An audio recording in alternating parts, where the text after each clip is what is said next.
Yo, what's going on? It's your boy Frank here from Truth No Chaser. And yes, you have entered another episode of Frankie's Sports Bar, a place you can get your sip on and your weekly dose of sports all in one place.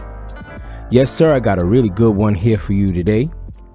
But as always, I want to remind you to follow us on all of our social media outlets. I want you to follow us on Instagram at truth_no_chaser.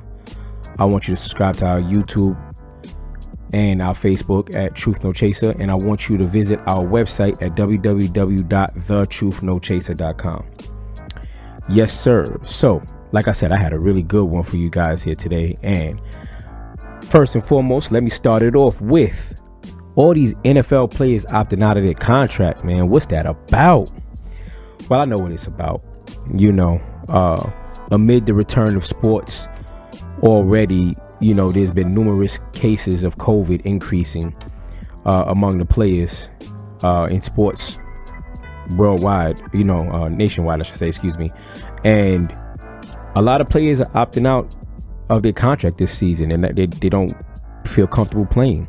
And the precautions, they vary. You have reasons like player safety. Players just don't feel comfortable. But the most frequent one of all seems to be, family safety. Not contracting it and bringing it back home to the families. And as a husband and a father myself, trust and believe, I definitely understand. I understand. And I know you got some people out there saying, well, I'm essential, I have to work every day, why shouldn't they? Yeah, but you don't play a contact sport, man. You know what I'm saying? So, any man that doesn't understand it's safety first for the family, then, it says a lot about your character. But, I'm just, I'm one of those people. I even wrote about it last week. I said, made a post on Facebook and said, people that usually say, I hate to say I told you so, usually love to say they told you so, right? I'm definitely one of those type of people, right? Because last week we spoke about this. I believe that sports is returning too soon. I'm like, 2020 is jacked up. Let's admit that. We need a complete reset button.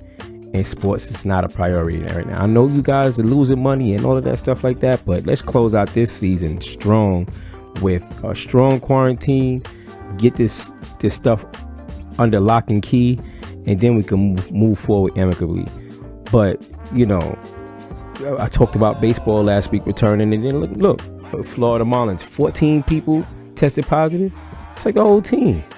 Come on, man. So that's just my thoughts, man. We playing with fire right now, but let me know what you think about that. Moving on, want to talk about the LA Clippers guard Lou Williams. My man Lou Williams, pretty wings. Because my man got a quarantine for 10 days because he broke the violation. He violated the rules of the bubble down in Orlando that the NBA is currently in, of not, they're restricted. They're not supposed to travel unless it's of a dire emergency or something like that. But Lou Williams, he did get permission to travel here to Atlanta, and the headlines read, Lou Williams goes to Magic City to get wings and now has to serve a 10-day quarantine. Now becomes the first player to serve a 10-day quarantine. Now, this is my thing. This is why it's very vital to read the actual article and not just the headlines, because they're making it seem like this dude's sole purpose to go to Georgia was to get wings, which is the furthest thing from the truth. He came here to a viewing of one of his dear friends to see him off to his resting place, right? Which is something I'm pretty sure all of us would do. And on his way back to Orlando Magic City, which is his favorite restaurant. Totally understandable, because anybody that knows anything about Magic City knows that the food is bomb. So, and that it's probably better than 80% of the restaurants out here, no less. I understand what its primary reason for business is, the entertainers and dancers and stuff like that, but their food is like right underneath them, top tier. So I don't think this would have been an issue if you would have seen Lou Williams at a Zaxby's, like in line at a Zaxby's. Aren't you supposed to be in the bubble in the NBA? Why are you here? We wouldn't even heard about this if it was at Zaxby's, but because of Magic City and the culture and stuff like that, they made a big thing about it. And what is lost in the whole ordeal is that he came here for a homegoing service. So big up to Lou Williams, man. I stand with you, and so do your teammates, and that's what's up, man. Any day of the week, if the consequences for me to have to serve a 10-day suspension or quarantine or whatever you want to call it, and I was seeing a dear friend off to a rested place, please. I'm seeing that friend off, no questions asked. You know what I'm saying? So moving on, we got another topic. This is a touchy topic because I got into big arguments yesterday about this. So Andre Iguodala and Erin Powers had a spat on Twitter. And it started with Andre Iguodala tweeting, quote, "Number 23 of the Mystics is nice. Exclamation mark, exclamation mark, exclamation mark." End quote. Powers then retweets, quote, "Put some respect on my name or keep your tweet to yourself." End quote.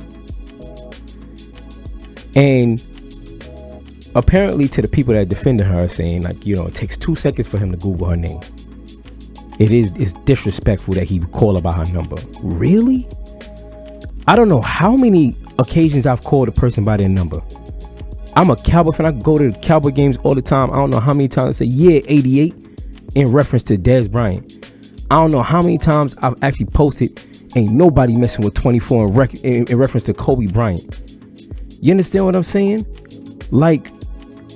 We call people by their numbers all the time, and that's disrespectful to you. The man gave you a compliment.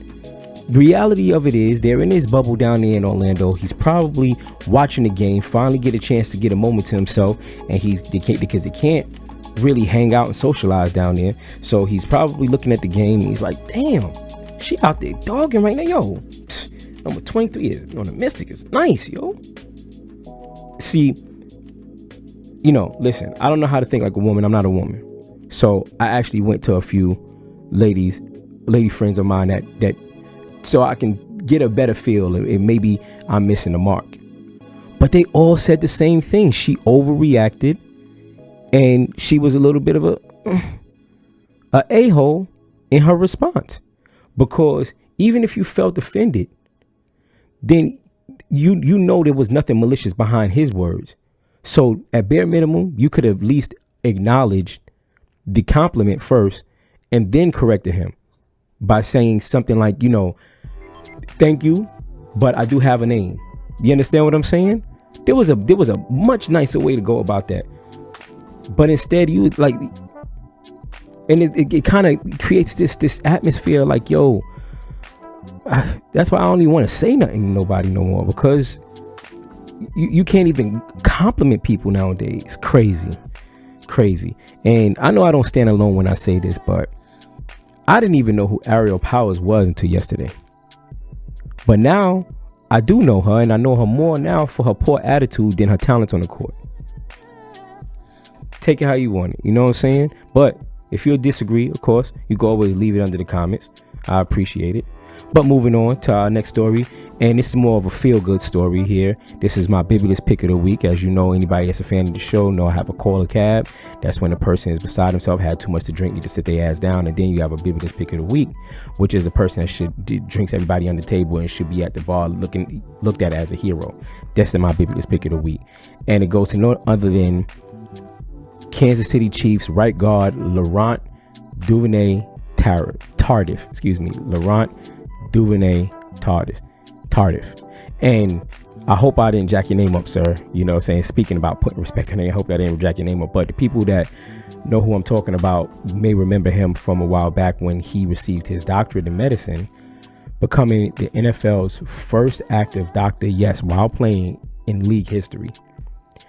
Well, Tardif was the first of many to flex his opt-out muscle by putting his degree to good use and going up to Canada, working as an orderly and assisting with the fight in COVID-19, against COVID-19. Says a lot about a person's character when they're willing to sacrifice like that, i.e. Pat Tillman, for the greater good, and that's good stuff right there, man, because his opt-out is going to cost him about $2.6 million. But that just goes to show you it's not all about money when it comes to everybody. You understand what I'm saying? It's not all about the moolah, and it's very admirable what he's doing. And that's why I'm giving you a shout out, Dr. Tardif. You are my babyless pick of the week, sir.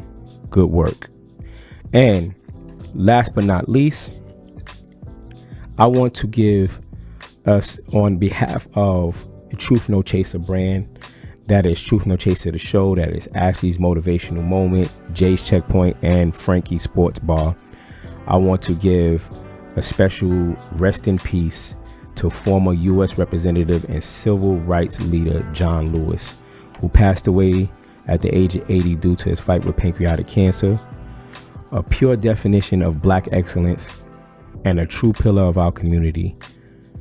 He was loved by many and will be missed dearly. Rest in peace, John Lewis.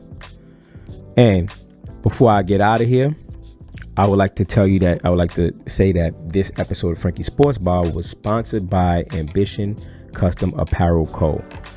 Check them out for customized clothing that represents you, your culture, and your organization. Ambition, go get it. And that'll wrap it up for Frankie Sports Bar. The bar's closing, and as always, God willing, I will see you next week. But until then, peace. One love, people.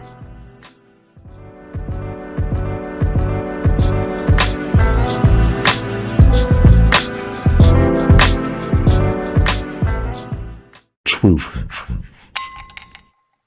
No chaser.